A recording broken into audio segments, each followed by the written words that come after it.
नमस्कार। मैं डॉक्टर निकेश साने।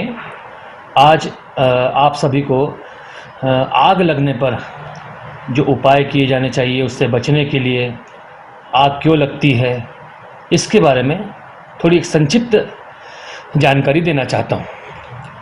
क्योंकि हम लोग आज देख रहे हैं, आजकल गर्मी का मौसम चल रहा है, तापमान में बहुत ज़्यादा बढ़ोतरी हो रही है। तापमान लगातार 40 डिग्री सेंटीग्रेड से ऊपर बना हुआ है।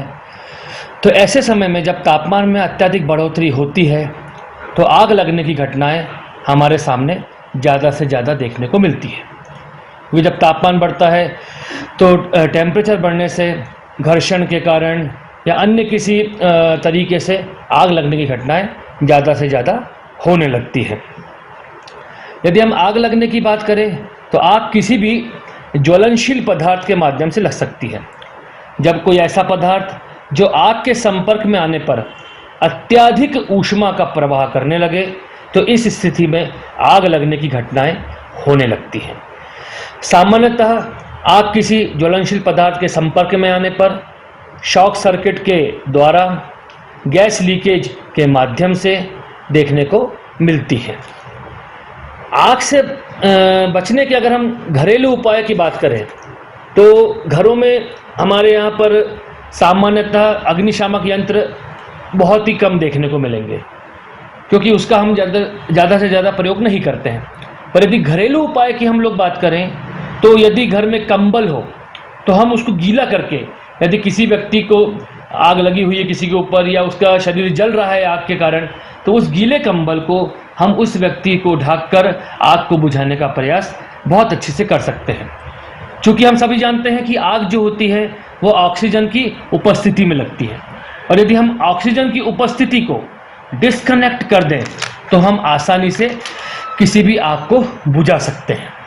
दूसरा, यदि गीला कंबल उस समय अवेलेबल नहीं है हमारे पास में, तो हम अन्य पानी के द्वारा, केवल पानी के द्वारा या रेत का माध्यम से या जो गिट्टी की चूरी होती है उसका प्रयोग करके आग को बुझाने का प्रयास कर सकते हैं, जब तक कि हमारे पास में अग्निशामक दल की गाड़ी या अग्निशामक दल के लोग ना आए, तब तक हम ये उपाय कर सकते हैं आग को बुझाने के लिए। अगर अन्य माध्यमों की बात करें, घरेलू माध्यमों के अलावा अगर अन्य माध्यमों की बात करें तो अग्निशामक यंत्रों का प्रयोग एक बहुत ज़रूरी प्रयोग होता है। क्योंकि आग लगने की घटनाएं सामान्यतः कहीं भी हो सकती है, तो अग्निशामक यंत्रों का प्रयोग हमें कैसे करना चाहिए, इसकी एक सामान्य जानकारी सभी लोगों को होना जरूरी है। क्योंकि आग अलग अलग तरह से लगती है। कुछ आग ठोस पदार्थों पे लगती है, कुछ आग द्रवीय पदार्थों पर, लिक्विड पे लगती है, कुछ गैस के माध्यम से लगती है, कुछ मेटल के पदार्थों के माध्यम से लगती है, और कुछ इलेक्ट्रिक शॉक सर्किट के माध्यम से लगती है। तो इनको अलग अलग कैटेगरीज में विभाजित किया गया है। Class A, class B, class C, class D और क्लास ई। जैसे ठोस माध्यम से अगर कोई आग लगती है तो उसे क्लास ए में बोला जाता है, लिक्विड माध्यम से लगती है तो क्लास बी, गैस के माध्यम से लगती है तो क्लास सी, यदि मेटल से लगती है तो क्लास डी, और इलेक्ट्रिक से लगती है तो क्लास ई। तो इनको बुझाने के लिए भी अलग अलग फायर एक्सटिंग्विशर अग्निशामक यंत्रों का प्रयोग किया जाता है, जिसमें पानी भरा होता है। किसी अग्निशामक यंत्र में कार्बन डाइऑक्साइड का प्रयोग किया जाता है, किसी में फोम का प्रयोग किया जाता है, किसी में टर्नरी यूटेक्टिक क्लोराइड नामक एक विशेष पाउडर का प्रयोग किया जाता है। ऐसे अलग अलग अग्निशामक यंत्र, उसमें ABCDE कैटेगरी जब हम अग्निशामक यंत्र को देखेंगे तो हमें दिखाई पड़ेगी, और उस पर्टिकुलर आग के लिए उस प्रकार के फायर एक्सटिंग्विशर का यूज़ करके जब तक कोई रेस्क्यू टीम हमें बचाने नहीं आ रही है, हम आग को बुझाने का प्रयास कर सकते हैं। यदि किसी व्यक्ति का आग में दम घुट रहा है तो उस व्यक्ति को हमें जल्द से जल्द उस घटनास्थल से बाहर लाने का प्रयास करना है, और बाहर लाकर जब तक कोई रेस्क्यू टीम या कोई मेडिकल टीम हमारे पास नहीं पहुंच रही है तो हमें उसे CPR, कार्डियो पल्मोनरी रिसक्सिनेशन देने का प्रयास करना है।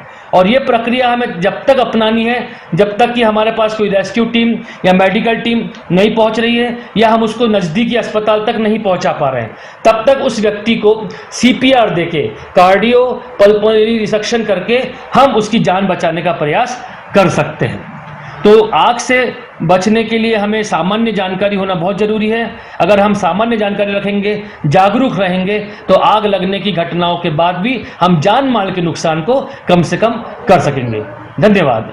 वेब दुनिया की सभी से अपील है कि भीड़ भाड़ से बचें, मास्क पहने व सैनिटाइजर का इस्तेमाल करें, साथ ही सोशल डिस्टेंसिंग का पूरा पालन करें।